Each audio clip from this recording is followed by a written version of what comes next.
What is going on, ladies and gentlemen? We are finally back here, ladies and gentlemen. Welcome back on into Citywide Special, the place for y'all to hang out, come on in, and of course, talk Philadelphia sports, guys. It has been way too long right now. I'm so happy to be back. Thank you so much for all the love and support, guys. It has not been easy, right? You know, I find out the news like on a Wednesday, Tuesday night. We just got done recording Citywide Special, and then go back in my room cleaning up, and boom, cup of water all over the MacBook. Shit was completely fucked. So yeah, we had to get a new one, a brand new one. Took a little bit, put the bank account back a little bit, but we're good. We're back. We're ready. I'm excited. I was itching to be recording. When I'm not recording, it definitely feels like something is missing in my life. This has become a part of my life, just like eating, breathing, and working out. It's making podcasts. It's making content, Philly sports related. I can't go without it. So I'm really happy to be back. I'm really happy. I'm really thankful for you guys, for whoever did stick around. Listen, it's not easy. I had no control over it. Everyone who knows me knows I want to put out quality content. So we had to wait here, but everything happens for a reason. This MacBook is fantastic. It's like a gray. It's got the little touch bar at the top here. It's freaking dope. The camera even looks better. I'm looking right now. Like that even looks clearer than what it did before. So like I always say, everything happens for a reason. Like if life gets you down, don't think that that's what is going to happen for the rest of your life. Things always turn around and positive stuff does happen. But I just wanted to thank you guys for sticking around, but we're not going anywhere. Technical difficulties and all, we're not going anywhere. We're sticking around. We have a jam-packed episode here today. We're gonna start with some Union talk, of course. In about a couple minutes, we'll have Dylan coming in, Dylan Davis of DSM Media as well. We're gonna talk some Eagles and talk some Phillies, and then of course we're gonna talk about what you guys want to talk about because this show is about y'all as well. Comment section's open right now on YouTube and on TikTok. TikTok, do me a solid. First off, are we awake? What's going on? How we feeling? How we doing? What's happening? Welcome in, guys. I appreciate you guys tuning in as well. Y'all been the real ones too. Appreciate the love and support on TikTok. Appreciate you guys showing love to those TikToks as well. Keep smashing that screen away. I appreciate it, guys. I see Jason in here. Don't knock. Jason throwing some shit. I appreciate it. Listen, you're right. You're right. So there is now a policy in my office. All right. No open containers. Coffee is a different story because typically in the morning, like this is from the morning, I'm usually guzzling this by 10:30, 10 o'clock, this is gone. All right. From 6 in the morning to 10, 4 hours, it takes me to drink my coffee while I work and do things, but that's done. But yeah, so like water is what really caused an issue. So everything has to have a lid now. Anything like water, anything like a beer, anything like that has to have a lid. Well, this isn't open yet, but we'll get to today's drinks. Listen, Citywide Special has been gone, but we didn't forget the routine here. So we'll definitely be going over the Citywide Special of today. But Jason, I appreciate you looking out, man. For sure, we can't have this happen again, man, because I don't know what I'm gonna do again if this happens again. No, I'm all seriousness. Let's get into it today, guys. Right. So of course, as we always do, we'll start off with today's Citywide Special. Today's Citywide Special, we're going with the Seltzer Gang, the two robbers. This is the orange and mango flavor. This is a really refreshing one. Anything mango, you have me there. So this is definitely great. And then today's shot, of course, we're going back to the specialty because why not? We're back in action, so why not go back to it? Aguardiente from El Valle de Cauca, Blanco del Valle, that right there. Sin azúcar, always without sugar. Sin azúcar means no sugar. For you to listen. If you're gonna get into this, all right, there's some things you need to remember. This stuff, number one, is an acquired taste. Now, if you're Colombian, it's already built in you. This tastes like literal water. That's why we call it aguardiente. But if you're gonna drink this stuff, to thank yourself tomorrow, get the one without sugar. It still tastes about the same, but the hangovers are much better, especially in Colombia. I mean, people down this like it's nothing, right? Literally, agua. But that is today's shot of the day. So we're going with the two robber seltzer and aguardiente, and of course in our favorite mug or shot glass. And I just motorboated YouTube right there. Sorry about that, guys. TikTok's about to get the same treatment. There you go. TikTok, get in there. Salute, guys. Salute. Let's get this underway, ladies and gentlemen. All right, let's go with the poll of the day here today. And today's poll is very, very simple. What are you most concerned? What are you most concerned about at the very moment in Philadelphia? This is Philadelphia. I didn't specify that, but this is Philadelphia. So you guys are more than welcome to participate.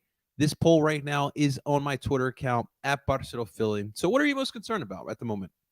So we have Phillies, the Union, the Birds, or 97.5 the Fanatic, which we'll get to in a second. Right now, leading the way with 58.3% is the Phillies.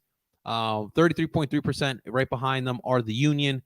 97.5 the Fanatic in third with 8.3%. And no one's concerned about the Birds, which no one should be concerned about the Birds after week one. But listen, after some of the comments I saw after week one, which is not surprising either, I had to put them in there as well. There are some things to be concerned about for sure, some certain aspects, which I'm sure we'll talk about here today with Dylan. But overall, there should be no concern about the Birds. Now, obviously, we'll talk about the Phillies and the Union a little bit as well. But 97.5 the Fanatic is definitely something to be concerned if you are a fan of them or if you possibly work for them. That's probably something to be concerned about. Obviously, I don't know the inside track about 97.5 the Fanatic, what's going on in the ins and outs. But yesterday, I was blessed enough to be invited to the studios over at All City. If you guys aren't familiar, All City is this new network that has been created. I've been familiar. I've actually worked with All City before. They have 3 other markets that they started before. I think it started in Colorado, if I'm not mistaken. But they have Denver, Colorado. They have Chicago. They have Phoenix, and now they've moved to Philadelphia. And it feels like this Philadelphia branding, this opening, is the biggest one that they've done so far because they have gotten the biggest names in Philadelphia media from radio, TV, and obviously writing. So they are coming in the game strong, and they want to lead right here.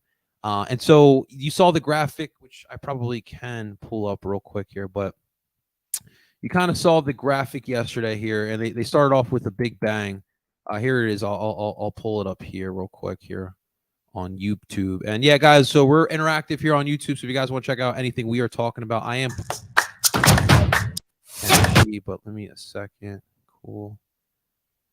No, I don't. So now I got to get used to this touch. This touch bar. It's not something I'm used to. I'm used to being old school and poor. I'm just kidding. Never that. All right, here we go. So this was the promo video that All City put out yesterday. We're taking a look real quick.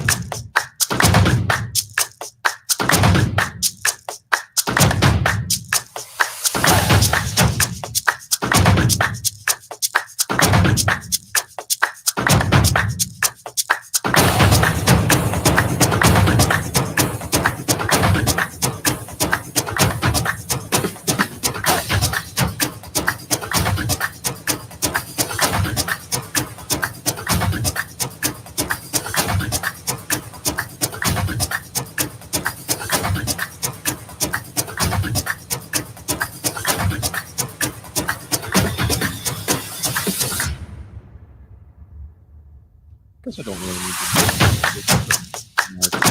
These are some of the new. These are obviously. Let's just want to look at Renee with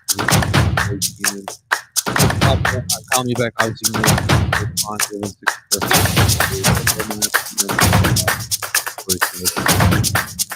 they do have more.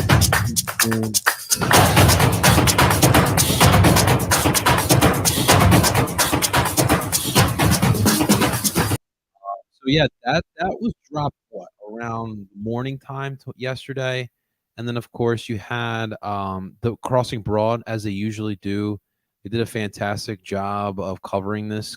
You really got to give kudos and credit to our boy Kevin Kincaid over at Crossing Broad. He is always on top of just like Philly media, and with the era that we're living in, I mean, it's so important to obviously cover the media too, because listen, there's millions of people in this city who watch and listen and read Philly sports, Philly media, Philly whatever it may be. And so these are obviously personalities and that we are all, of course, keeping an eye out for. But I'm gonna put it in the background here. So yeah, I really just want to thank all city. I was blessed enough, but it was that really awesome 3-1 to decision, be and on to turn yesterday's. around Mhm. and see It was different players first step up the and how they Union responded podcast to episode. not only win that, but after Renee is trailing running that right 1-0 now. early, She'll be running 11 minutes, you give up a goal. podcasts there After losing today. Wednesday, you can cut, Um, you can But it's cool to take it see that and a major respond one of network two is ways. starting And the already. Union responded in a very positive way, Yeah. tying things up about Like big 16 or so name minutes later. in the Philadelphia It's media. different this year, right? Because like we're And playing a then lot of this- soccer, right? So like this Yeah. network is that game you're mentioning, that was the Union is 40th match this That's year. something you You really think about we've played 38 matches yeah, the year yesterday prior. it was their So first for a day lot on of these guys, their they're first week. tired. They're just straight up tired. to know. So it's about finding different ways to Doing- drive yourself, put yourself in that extra gear. I That know a lot Toronto of match, people nobody wants to here lose and that way. say, like, It was uncharacteristic. You saw some bad play from Glazes from Elliott. That's something you don't typically see. right now. So when you went into that Red Bull match, you go down 1-0.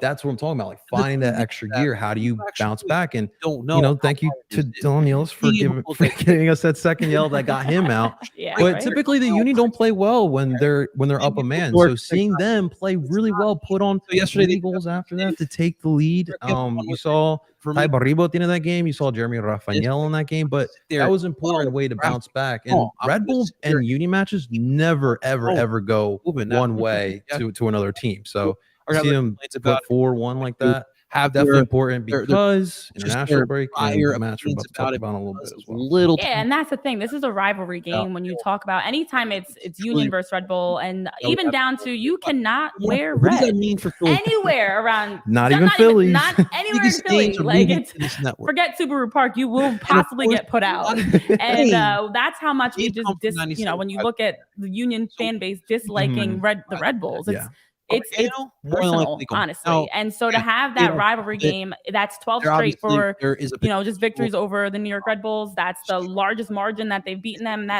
since 2017.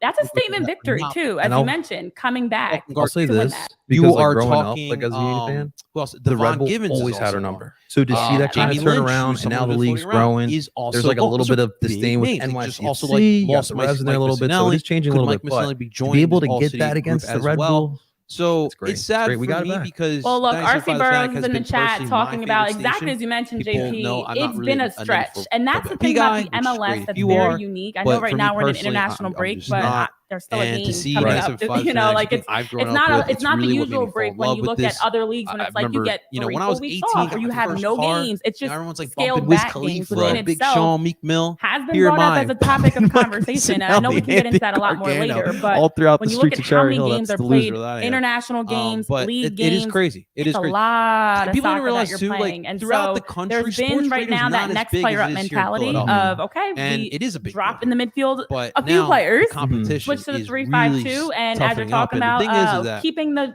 3-5-2 RC Burrows, I don't know. We smell. I mean, it's something that has. If we smell that blood from you, we're gonna pounce on that, and I'm seeing the fan base starting to pounce on that. So 975 the Fanatic. If I'm you, whatever you have drawn up, just throw it the fuck out. You need to go back to square one. You need to look around what's going on, and you need to rethink of what you're doing, because the radio way from like 2000, like even like the 2010s, it's just not going to work anymore. And All City is showing. Like I'm walking in there, and it feels like a modern vibe. Like we're doing live streams. We're working social media. Like that's an importance. I mean, like 975 Fanatic started getting on it. 94 WIP works because they know how to attract the audience that they want, and they stick to it, and they don't steer away from it, and that's why they work. But that I digress, man. Wait, I don't have that on. But you didn't hear anything I just said? I didn't even have that on. That's weird. Okay, let me just make sure it is gone, because I don't want you guys to. There we go. I appreciate that, guys. I appreciate that. Thank you.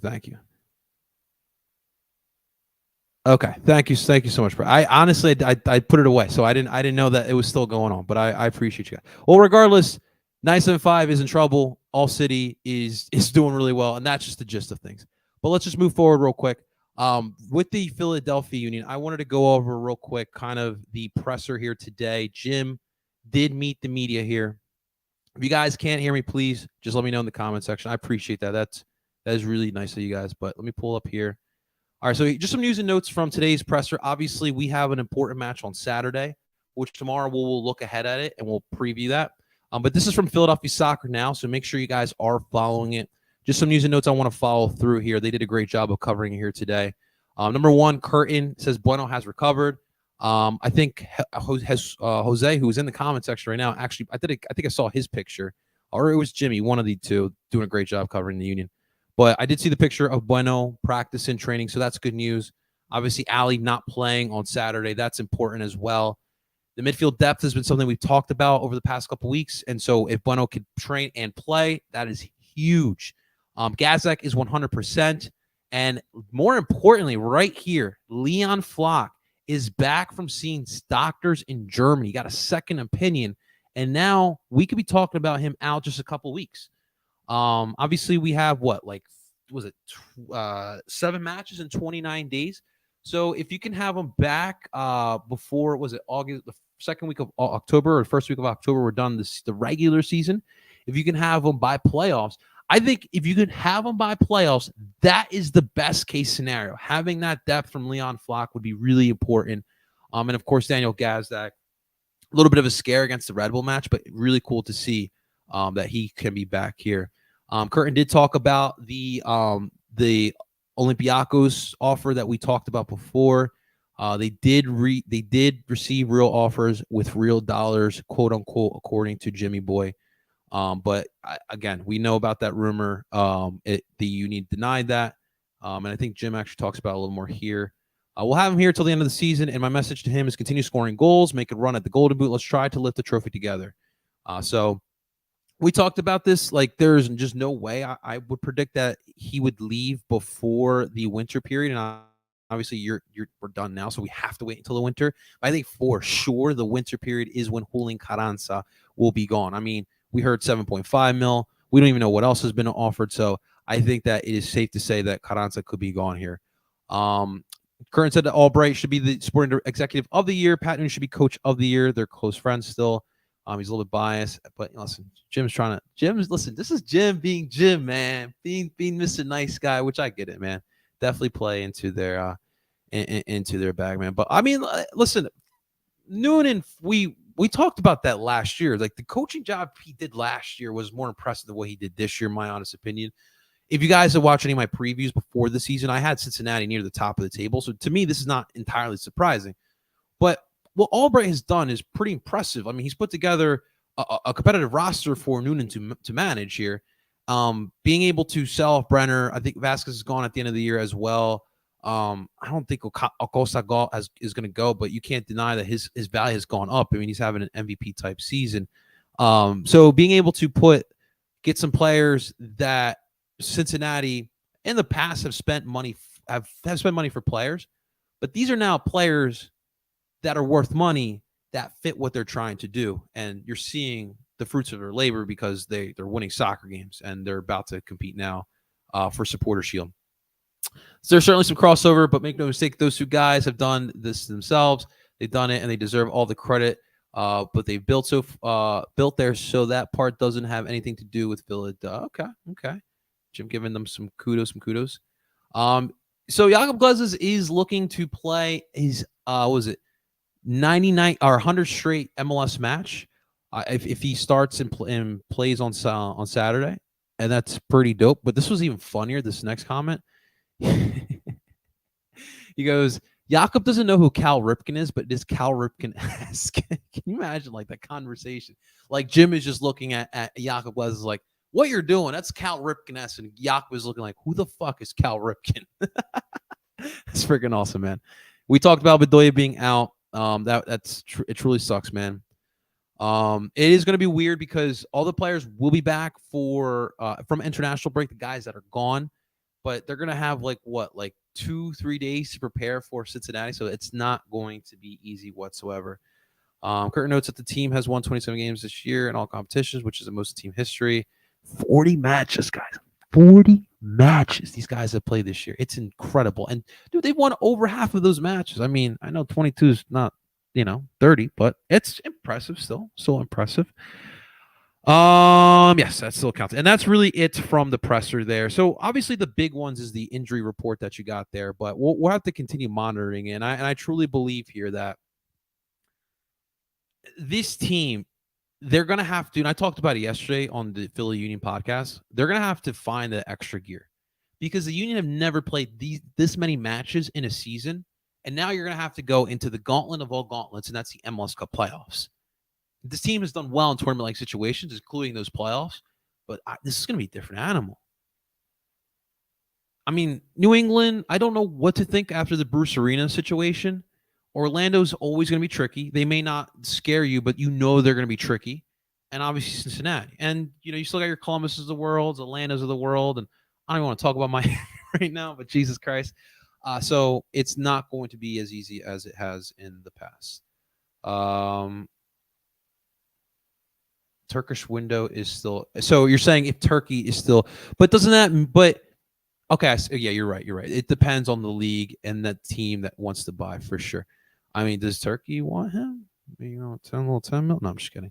I think in general they would want to. I mean, like you tell me, Jose. So you think like in the winter, if Olympiacos were to throw that $7.5 million deal, would you think the Union would take that at that point, or is it just the time of the year? That is going to be interesting to see. Of course, I'm an Eagles fan, Lawrence, Parcero, Philly. We'll talk about the Phillies in just a second. And I appreciate you, Jason. I appreciate you. Of course, again, tomorrow we'll be previewing Union versus Cincinnati for Saturday's match. But I want to bring on in our guest here today. This guy is a staple now. Well, please welcome on in from DSM Media as well, our boy, Dylan Davis. What's up, brother? How you feeling, man? What's going on, man? Not much, man. We're just talking a little Union. Oh, no. Sitting back here listening and enjoying it. I appreciate that, man. Appreciate it. So we're ready to talk some Phillies and some Birds, man. I want to talk about the Birds first here, man, because obviously we haven't had the chance to talk about Sunday afternoon.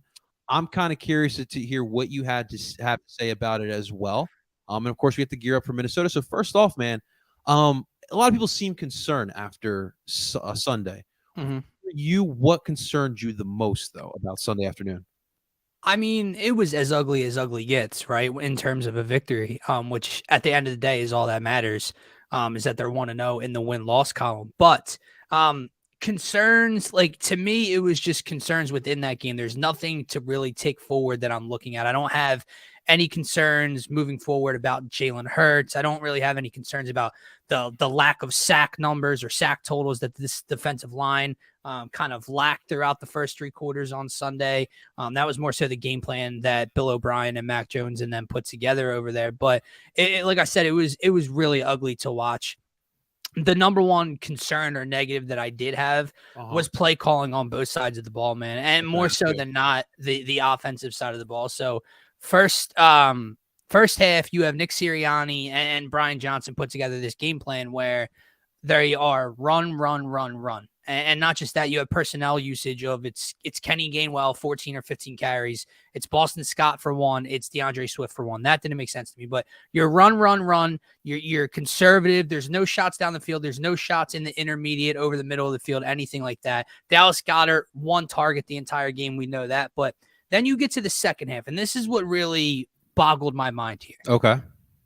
You get to the second half, you get later in the fourth quarter, 8 minutes, you're up by 5, right? Parcero, they didn't run the ball one time. The Eagles of last year, Nick Sirianni of last year, if they had a lead and they got the ball back with 6, 7, 8 minutes, other teams would be lucky to see the football again. They didn't run it one time, and they were snapping the ball with 10, 12, 14 seconds on the play clock every time. They gave Mac Jones the ball back with 5:50. You didn't even chew 3 minutes off the clock. It was so mind-boggling to watch. And then the defense, who I thought was actually pretty good, but the issue was the 3 touchdown drives that New England put together when they wanted to, man, they went down the field in 30 seconds. Yeah, that was concerning, man. The play calling to me was just really, really poor. And it's interesting because, like, we talked about before the year, like replacing Steichen, replacing Jonathan Gannon. How would that actually look? And it's funny because it's week 1. No one's going to sit here and overreact, at least here. But it kind of does feel like a little bit deja vu when we did, Frank Reich goes to Indy. Ironically, Steichen goes to Indy. And so who's taking care of the play call? What does the play calling even look like? And what was interesting even before the game, Dylan, is you don't activate Rashard Penny. And I've told you, like, that's my Jordan Howard type guy. That's the guy I want to take the short yards, take it in between the tackles. And you didn't have that option there. Now, Kenny got most of the carries, which, we all like Kenny Gainwell. I like Kenny. That's the perfect one. I like Kenny Gainwell. But to take majority of the carries, I don't think that is him. Now, Sirianni came out today and said something interesting. He believes DeAndre Swift could be an every down back. So I'm like, what's going on with our running game right now? So, like, that's just a confusing part in general. But that part rubbed me the wrong way too, because on one hand, I like Nick taking accountability, and I get it as a coach, especially Nick, when you hear him talk and he gets going about the flow of a game.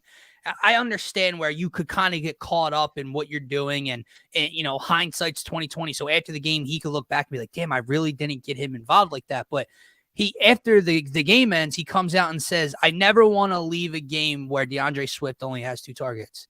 Well, motherfucker, you have a say in that, Nick. But it's not even just him. Like, Dallas Goedert too. He doesn't even get a catch there. And right, I will say this to that point. Like, every game, everyone has their game, right? Like the last week was AJ, the next week could be Devontae, so on and so forth. But when the offense is like stalled in the way, like they kind of hit a little bit of a wall. Like, you're forcing stuff.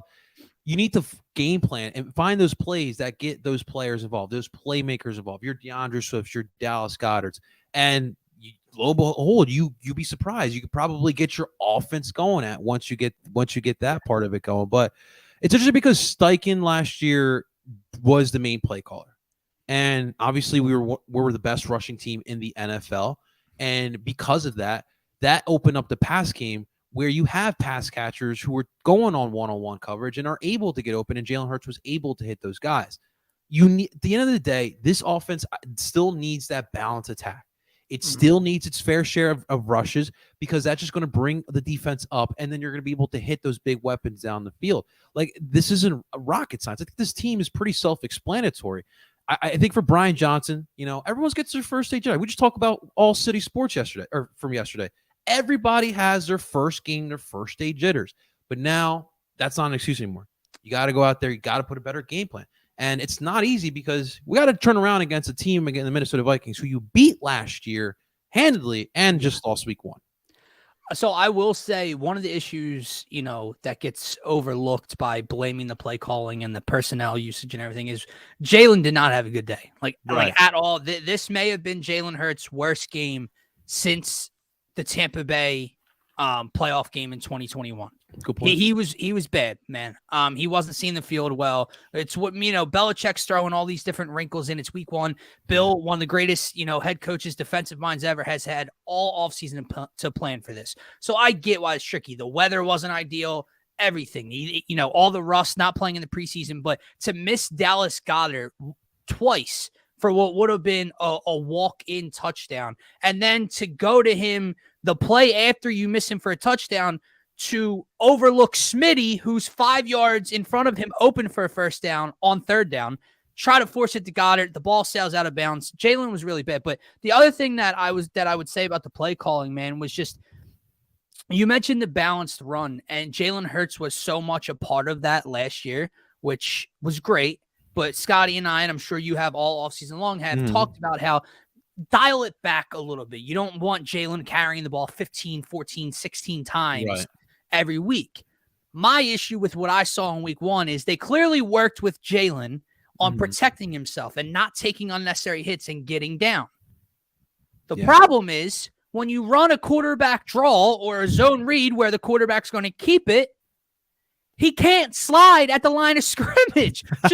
crumble up that play and throw it away if he's just going to slide in the backfield, man, and lose a yard or two, because it's pointless. It's worthless. And then on first down, trying to eat some clock, the one time he doesn't slide, he tries to run somebody over and fumbles the football and almost loses the game. So it was a mess, man.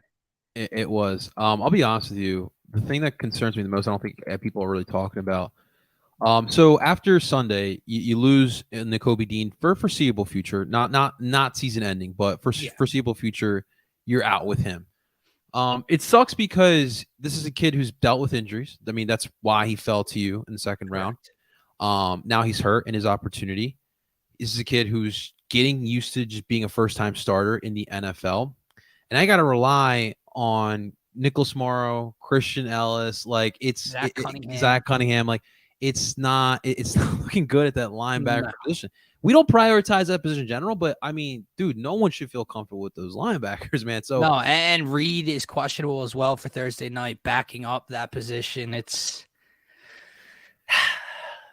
dude, what do we do there, man? Like, I mean, you could sign guys off the street, but that's huge, man. Like, I don't want people to overlook TJ Edwards and what he did last year, dude. That was a rock in your defense. He was a very solid player. I agree with you. Like TJ Edwards. Now, I do think TJ Edwards got way overvalued and overpaid in the offseason, but in terms of the foundation of this Eagles defense, when you're loaded with star power and so many other, position rooms, to have that presence there week in and week out, and TJ Edwards, who's big in the run stopping game, who's just the signal caller out there for his coordinator, that was huge, man. And now you lose that, and you're just so much softer in that room as well. Like even with Dean on the field, it was still noticeable. But Sean Desai is another question mark too that you're going to have to continue to learn and see along with Brian Johnson, right? Because I thought that Sean Desai came out and had a few different wrinkles than we would have seen Jonathan Gannon have. Like I thought I watched Reed Blankenship come down in the box at the last second and shoot a gap and come on a safety blitz. I watched Sean Desai throw two linebackers on one side and rush 5 and 6 at times. So it was cool to see them not just rely on the front four getting after the quarterback. Yeah. The problem is, Parcero, Sean Desai is the same as Jonathan Gannon in keep everything in front of me. I don't want to get beat deep. Well, when you're rushing 5 or 6, wouldn't you want to play a little more press coverage to not allow all those underneath routes? If you get beat once or twice throughout the course of a game, you get beat, right? Like hopefully it's not for a touchdown, but you get beat for a chunk play here or there. I'm so sick of in 0.2 seconds, they're picking up 8, 9, 10 yards because everything underneath is wide open. And they missed like 3 starters on that offensive line for you not to test that. For you to not even test that. That is truly, truly annoying. Brett, okay, so right now, so with our shot today for our citywide special, we got this from a gift from our dear friend. So it's a Puerto Rican boobs. So we were motorboating everyone today. So thank you. Brett wanted me to motorboat you. Thanks, Jason wants to know who, in your opinion, who is running back 1? I mean, mine would be DeAndre Swift. I think he's the most talented. Obviously, like barring health, like that's what everyone keeps saying this whole offseason. Well, as long as they're on the field, well, guess what, bud? Week 1, they're all healthy. They're ready to go. And you still got Kenny Gainwell over him. I agree with you, though, man. I said this all offseason long. My 1-2 punch would have been Rashad Penny and DeAndre Swift. And Kenny Gainwell is used in that Corey Clement kind of role from the Super Bowl year where he's used a little bit on third downs here and there. He gets a carry here and there. But that was Jay Ajayi. That was LeGarrette Blount all year long. Like, again, health is a major concern. They're new to the system. I know you loved what you saw out of Kenny G in the playoffs last year, but man, pound for pound, all those guys 100% healthy next to each other on the field, rank them talent-wise, who can do the best job behind this offensive line. Kenneth Gainwell falls in third place every single time. And it's like, It's like Nick and all are trying to force it in your face, right? Like all you heard all season long was how Kenny Gainwell is getting the most carries, the most reps in training camp. It's like they're trying to prove a point about what they see that we don't see. Well, you're not going to convince me otherwise. Kenny Gainwell was very good on the first drive. He had like 4 carries for like 20 plus yards. Yeah. Did nothing after that. And it was. I was like, whoa. Is Kenny like about to have a breakout? Like, obviously, like it's the first game of the year. You get like those. You get a little outrageous a little bit. Yeah. But Well, and I'll tell you what else pissed me off, man. I did see, not often, but I saw a handful of times on 3rd and 3, 3rd and 5. Boston Scott was out on the field instead of DeAndre Swift. Yeah. What did you trade for a pass catching threat of a running back like DeAndre Swift for if you're going to use a borderline practice squad player over him on 3rd and short? You just save him for the Giants. That's all you do, Nick. You don't use him in any other games, man. Ian had a good point, and I did hear Nick talk about this. I think it was a big thing. And like to me, like a slow start is not the end of the world. Like obviously you don't want to go like 0-3 or 0-4, but would it hurt for you to put your starters 1 or 2 snaps or 1 or 2 series? I'm sorry, in first game, 1 series in the second. Like, would it kill them to go through that? Well, no, and I will say, like Nick said, he has to go back and look at what he's done the first 3 years of him being here. Yeah. But this was the first year he's never played any of them in the preseason. Like his first starting year, Jalen played the first 2 drives or so of game 1. I think he played a drive in week 2 of the preseason. Last year, he played at least the first, like they played a little bit, like 2 drives of the first game. To not even throw them out there at all was probably a mistake. Like, I get it, man. You want to get to the starting line as close to 100% healthy as you can. And God forbid something went wrong on a non-contact injury or something like that to Jalen Hurts or A.J. Brown or Lane Johnson in the first snap of the preseason. But, they're very fortunate not to start the season 0-1 right now. That is true. Jason wants to know, when would you play tight coverage? Like I said, when you're going to when you are when you are going to rush 5 or 6, when you are going to blitz a bit, because look at everything Mac Jones and Bill O'Brien dialed up. Everything, man, was a 2 or 3 step drop, ball out of their hands. So I'm going to run. Everyone was on Twitter at halftime freaking out about this pass rush, not getting home, blah, blah, blah. How many times did you see Hassan Reddick almost get there around the edge? How many times did you see Jalen Carter discard of the guard and almost come up the middle freely? The ball was out like that. Yeah. So when you're going to bring pressure, you have to at least get up. If I had Darius Slay and James Bradbury and I'm bringing 5 or 6, I'm getting up and I'm jamming them at the line. If they somehow get beat off the line of scrimmage and they pick up 20, man, they pick up 20. All right. But I'm tired of the 3rd and 6. I'm bringing 5, but I'm going to line up my corners 8 yards off the line of scrimmage and they're going to hit someone for 7 and they're going to run for another 5. That's when I can't handle it, man, because you're not giving those 5 pass rushers enough time to get home. I don't care who you are. No, yeah, absolutely. Those are really good points that you bring up here. Real quick, I just wanted to look up here. So the Patriots were 5 of 15 on 3rd down and 1 for 4 on 4th down on Sunday.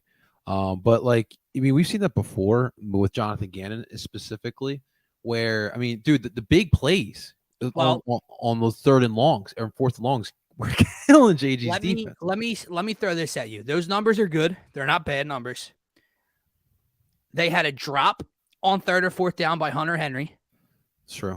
To start the second half, the wide receiver beat Bradbury on a comeback route and didn't get both feet in bounds. They had a punt. And on the final play of the game on 4th down, the receiver didn't get his feet down. Yeah. Those numbers would look drastically different if the New England Patriots knew how to get their feet down or hold on to a ball correctly. Yeah. And again, it's week 1, but like if that's a different team, like even I'll put it this way. If that's the team we're playing tomorrow, I don't see. Yeah, I'm agree with you that those numbers would be completely different. The score line may be even different. We're talking 5 points. Who knows what? Dude, who had Jake Elliott on our fantasy league, man? That's a great question. Dude, that guy was money on Sunday, dude. NFC special teams player of the week. God bless him, man. God bless him.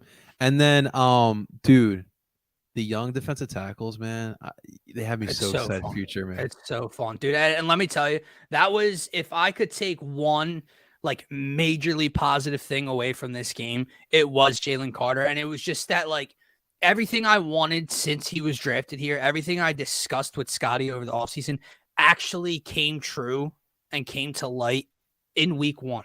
I was so scared that they were going to put this kid out there for the first time and keep the training wheels on him. And he wasn't going to, he was going to play limited, him and Nolan Smith would play limited snaps and blah, blah. Nolan Smith got limited action. Jalen Carter didn't. And my guy, when you are rumored to have, when analysts and reporters say you have the best football player in the entire draft, you don't run him out there with training wheels. And they didn't. He played what? He played right behind Fletcher Cox for the most snaps for a defensive tackle on the Eagles team this year, on the Eagles team in week 1. So he was put out there enough. And then the production, I mean, he was the first D tackle or first rookie D tackle to have 7 or 8 quarterback pressures in 5 or 7 years. Like, yeah, he was ridiculous. Milton Williams was really good. Fletcher Cox, you said young D tackles. Fletcher Cox saved the game on that 1 3rd and 4th down back to back. And having that depth, I mean, listen, that youth, you know, that kind of is a little contagious on Fletcher Cox. So I think that this is going to benefit Fletcher as well, man, because he's not going to see as many snaps, and he could still be really serviceable now, man. I didn't even mention Jordan Davis. Like, gets his first half sack of his career, forces a fumble on Zeke. He looks good, man. Too. He looks slim down too, man. He looks determined this year for sure. Jason, this really hurt, bro. Like, we're not Jets fans here. Here goes my Super Bowl pick. But dude, I felt so bad for Jets fans, man, because like they kind of get what we've gone through for most of our lifetime. But they're still going through it. And I if anyone subscribes to Flimlo Raps on YouTube, fantastic storyteller. He put out a YouTube video about this. Dude, they literally went through the same thing with Vinny Testaverde, bro. The same injury, Monday Night Football, and they're going through it again. Like, you can't make this shit up, man. I saw this right before I jumped on here. Can people stop putting a microphone in front of O.J. Simpson? What did he say? I didn't even pay attention. Dude, this is really bad. He said they were talking about the Rodgers injury, and he said 9/11 just hasn't been a good day for New York. Oh yeah. He did not say that. Yes, he did. It's on Twitter. I saw it on Twitter right before we got on here. Like, just, I don't know. Like, I don't know if he was a guest on someone's podcast. I don't know if OJ has his own podcast and that's what's happening, but somehow this dude, it's right here. It's pretty, from Dov Kleeman or whatever. This is pretty awful. OJ Simpson was asked about the hashtag Jets and Aaron Rodgers injury. Quote, 9/11 is just a bad date for New York. Bro, dude, what do you... Can we just retire OJ as a person? What do you have him on your podcast for? Seriously, man. But Dylan, what I want to ask you though, we in the soccer community we have this argument all the time. I want to bring it to football because it's still prevalent. So MetLife Stadium, turf field. Yeah, dude, I can't tell you how many times I've seen players that's why Messi won't play in NFL stadiums, because of the turf field. Interesting. Listen, turf field yesterday, I've seen countless of injuries from it. I wonder if you have an opinion about the turf field versus real grass. I mean, I just think it is ridiculous for when you hear the players kind of reach out on social media and every platform they have. And like, even before the injury, I've heard like Travis Kelce, Jason Kelce have talked about it on the New Heights podcast. Players hate turf, dude. Like all of them hate it. A couple of them came out freaking out about the turf on Monday night, like right after the Rodgers injury. So I don't understand why any NFL stadium has turf at this point. The thing I'll say about the Rodgers injury, and the thing that I did see some of the doctors on Twitter come out and say, is I don't think it had much to do with turf. Okay. If anything, it might have been worse on grass, some of them said. Because basically what happened was Rodgers was trying to keep himself up with a 200 and whatever pound human being pulling on him from behind, and he had like his toes dug into the ground, and you saw his Achilles rupture, right? Oh, so gross. Some of the doctors, like I don't mean like fake Twitter doctors. I mean like actual like doctors that are on social media that work for the NFL. Check marks. About it. They said it might have been worse on grass. So while I think every NFL stadium should just have grass. No players like it. It's ridiculous that they don't have it. I don't think this injury really had much to do because of the turf. Okay. All right. I'll tell you the thing. I don't know if you saw this or not, but I was watching the Pat McAfee show the other day, which is hilarious, by the way. They need to blame that off. That offensive line coach should be fired. Okay. Should be fired. So I don't know if you. So did you watch the Monday night game? I did not, but I've been following the Jets a little bit through the Hard Knocks. I watched the first couple episodes, but I did not watch that Monday night game. So what happened with the O-line? They ran the ball on first down. Breece Hall picked up 25, 30 yards. Okay. The next 3 plays, they threw the ball with Rodgers. On all 3 plays, he pump faked, brought the ball back down, was looking, and was chased. He was hit on all 3 plays. The third one is when he ruptured his Achilles. Okay. And on all 3, they had one was the left tackle, and 2 were the right tackle. Okay. They tried to chip block, they dove at the feet of the defensive ends, knocked the defensive ends down. Now, what I heard on the McAfee show was Rodgers hated it. Rodgers wanted that out of what the offensive line coach wanted to do, how he had them blocking. Because it doesn't work with 3-step, it's 3-step drop, right? Chip block, get the ball out. Well, when he pulls the ball down because that read's not there, now the lineman's still on the ground, but the DN's getting up chasing him. So Rodgers wanted it out of the playbook. He didn't want them blocking like that for him because you know how he is going off script at times and extending plays. He wanted that out, and apparently the offensive line coach is very my way or the highway, and this is how we're blocking. And on the 3rd play, or the 4th play of him being the quarterback for the Jets, he tore his Achilles, ruptured his Achilles. That is a fireable offense, in my opinion, man. 100%. Especially like you're talking about, like Aaron Rodgers is viewed as a savior for this franchise. Yeah. I mean, I don't know how you don't fire him, but at the end of the day, the Jets now have to go back to Zach Wilson. Right. Yeah. And Zach, I'll give him credit because it's not easy being a top pick in the draft as at the quarterback position. And then they bring in Aaron Rodgers and they're like, well, we'll have you on, but take a step back. That's not easy. And now he's got to get put back into the starting lineup. So, I mean, we'll see now with the Jets. That division's not easy either. I mean, we just saw the Patriots. They're not going to be easy opponent for any team. That defense is real, man. For sure here. NFL stadium should be grass. Could we just not have, remember, speaking of, I think it was Hard Knocks, the Eagles and Ravens, like in 02, 01, when Brian Billick literally is digging his heel in the concrete. At least we're not playing on that, guys. That was bad, man. That was the vet. Yeah, that's the good old vet. Turf can be a real pain in the butt, man. Ian, so does Wentz sign with the Jets? No. Wentz still without a team. I think that's even more shocking. No, Carson Wentz isn't signing with the Jets. Colin Kaepernick isn't signing with the Jets. Cam Newton's not signing with the Jets. Tom Brady's not signing with the Jets. It's not happening, man. I don't get it. Like, I don't get the outreach for any of these vets they're talking about, or any of these free agents they're talking about. Like, don't get me wrong, dude. I can't stand Zach Wilson. I don't think the Jets have a chance in hell to make a Super Bowl run with Zach Wilson as their quarterback, right? But I still think if he's serviceable enough, if he tones down the turnovers from last year and matures a little bit on the field, I think they can make the playoffs with that defense and that rushing attack they have with Breece Hall and Dalvin Cook. But I just don't get how you think like bringing in Matt Ryan, who's in a broadcast booth right now, or bringing in Nick Foles for the umpteenth time is going to change the fortune, is going to make this team better than what they have with Zach Wilson. Yeah, I mean, you're better off. I mean, remember, too, guys, chemistry is a real thing in sports. Yeah. Zach's known these guys for a couple seasons now. So for the Jets, their best bet is unfortunately to stick with Zach Wilson. Let's talk some baseball real quick. I don't know what to make of the PHILS, bro. I really don't know what to make of the PHILS. So game 4 tonight, I believe. Strider versus Sanchez. Got some good weather. Jason actually asked on TikTok, I was going to ask here, do you think that Sanchez goes more than 5 innings tonight? I think he needs to.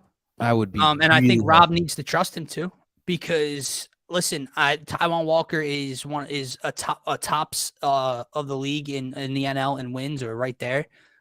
He's had an up and down year. Ranger has been up and down since he's come back. And if Rob Thompson is going to come out at the season that Aaron Nola's had, right? If you're going to come out and basically tell WIP right now your starters for the playoffs would be Wheeler, Nola, Ranger, and Walker, I just don't understand how you don't have the faith or trust in Chris Sanchez to get you through into the 6th or beyond, right? Especially with the way this bullpen's had to be used this series. You had a doubleheader 2 days ago. Neither guy got, through 6 complete. Zach yesterday got yanked in the 5th or 6th. You went to extras again in that game. So you really had to put a lot of strain and a lot of stress on this bullpen, which hasn't had a lot of success. I mean, you can go back over the last couple of weeks, all of these clutch home runs that this roster has put up, Trey Turner, Bryce Harper, to either tie the game or take a late lead, and boom, the very next half inning, the bullpen's been giving it up, man. But yeah, I think it's incredibly important for Chris Sanchez to pitch well tonight, and for Rob to trust him. If he has 80 pitches in going into the 6th, 83 pitches, bro, let him go out there into the 6th and see what happens. Like, if you're going to have that leash with Taijuan Walker, you should have it with Christopher Sanchez, because at this point, it's not like Christopher Sanchez has been pitching for 2 weeks. He's been pitching well for 4 months, 3 months. I don't know what to make of well, right now, I don't know what to make of the team, but I just feel like it will come together come playoff time. It's just something does tell me. It's just like 1 week it's the pitching, the next week it's the hitting. It's like these guys just can't get on the same page, and that's what's so frustrating about it. But what the potential of this team. This team can hit with the best. I think, was it Rob's or Bryce said it last night? I mean, they have the bats to compete with the Braves. I mean, look at what they've done the last 3 games against the Braves. And again, you've lost 2 of the games in heartbreaking fashion, and your pitching has given up a lot of runs. And that's a testament to how good the Braves are, right? But to sit here and act like the Phillies are just totally outclassed by these Atlanta Braves this year, how can you watch these 3 games and take that away from this? I don't get it. They're one of the best regular season teams as well, guys. And we noticed. That's why there's a bunch of division titles in there. But no, I'm right there with you. The pitching needs to get back onto the groove of things. Well, Wheeler decided for the first time in his last 12 starts not to have a good start. Can't kill him for that, for sure. Would you keep Kyle DH and keep him off? You kind of have, but you have to rotate him, right? Like, you have to. For now, once it comes playoff time, no, he's my permanent DH. Bryce is playing first, and I'm putting one of the younger outfielders out in left, which, by the way, hold on, let me say this loudly into the microphone for Rob Thompson to hear. It's Johan Rojas greater than Christian Pache. Stop with this, man. Stop. People fell in love with Pache. I know he hit the home run in, what was it, Tampa? Or no, Miami. Yeah, Miami. Last out. He's quick. He's good. Oh, my God. He doesn't need to be in the lineup. How do you feel about Jay Cave? He really doesn't need to be in the lineup. I can't do it much longer, man. And I swear to God, if he does this shit in the postseason with these lefty matchups, it's Rojas in center, it's Marsh in left, it's Costi in right, Schwarber's DHing. That is your playoff every single day lineup. If you need Pache to come in for defense or to steal, pinch run late in a game, you're down. There you go. If you need Cave, you're down to 2 outs and Rojas is up and you want to hit for power from the left side, Cave can come off the bench with the game on the line. But outside of that, they don't need to be on the diamond, man. Sosa's an infield depth guy. Yeah, well, I guess he's saying because Sosa gets put in the rotation, but come playoff time, no. Sosa can be another utility. Where are you going to put him? Right? Bryce is at first.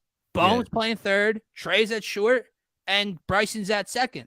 Like, Sosa's had a very, very good year, man. He has surprised me in the box. greatly from when he came here from St. Louis hitting like a $190, right? But no, he doesn't need to play in the postseason. I agree. No, I agree, man. And once, dude, playoffs is for the big time players, man. And you allow those guys to figure out on a night to night basis in the playoffs. Can you tell one of those big time players to pull his head out of his ass before the postseason starts? That'd be nice, man. Do you know who that is, by the way? Are you talking about Mr. JT Real Muto? Yeah, I am. No standing ovation is going to work here. I don't know. I don't know what Philly wants to do. I'm at the point with JT where I want to boo him. But I don't know if he needs positive reinforcement or like negative reinforcement. He will get, he'll get going because of the booze, but he's a mess, man. For sure. I think it's so funny. I tweeted weeks ago about JT being a liability at the plate when he left like runners on second and third, with the game on the line. And that night after the game, by the way, he was like 0 for his last like 8 or whatever.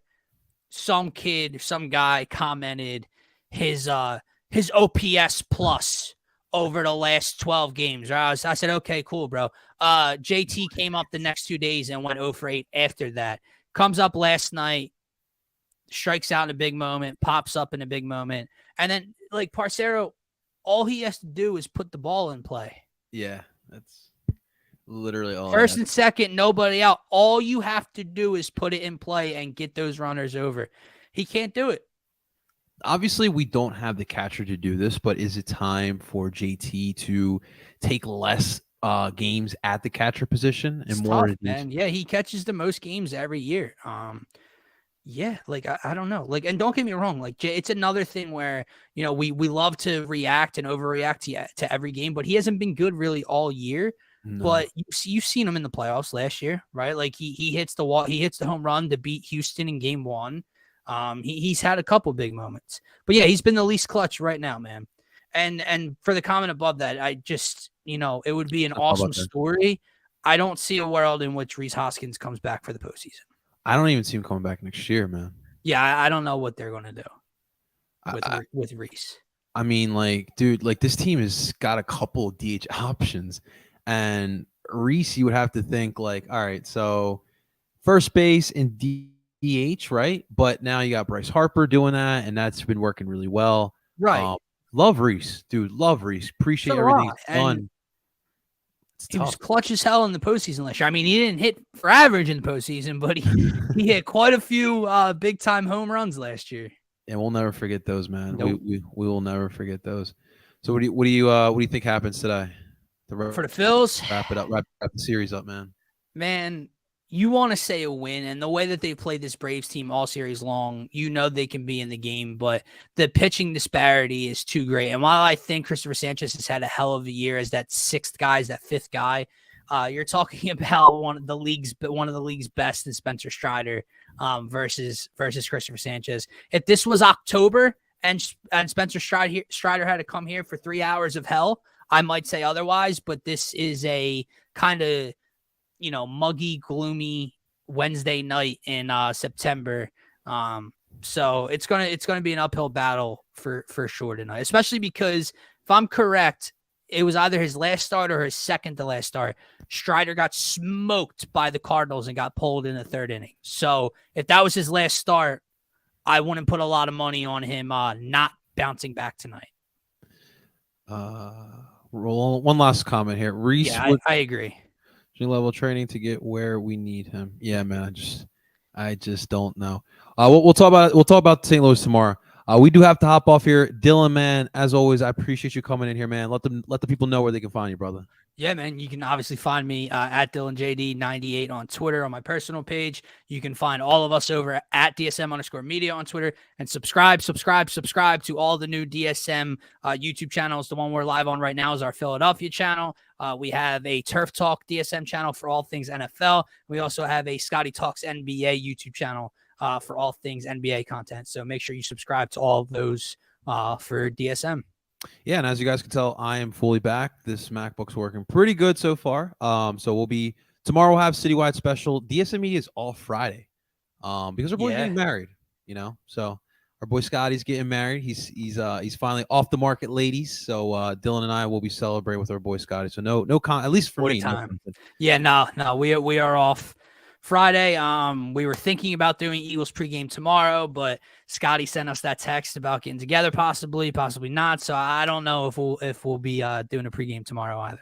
Whoever wants to come on it, we'll be doing the live stream tomorrow. Wednesday night watch along moved to Thursday because of them birds. We had to, because we've been missing 2 weeks, man. We got to get back to it, man. But yeah, guys, thank you so much for watching. Really appreciate it again. Thanks to Dylan again for hopping on in. Make sure you guys hit that like button, subscribe, just like Dylan said. Until next time, ladies and gentlemen, I go by the name of El Parcero Philly, and you guys enjoy the rest of your day. Talk to you guys soon.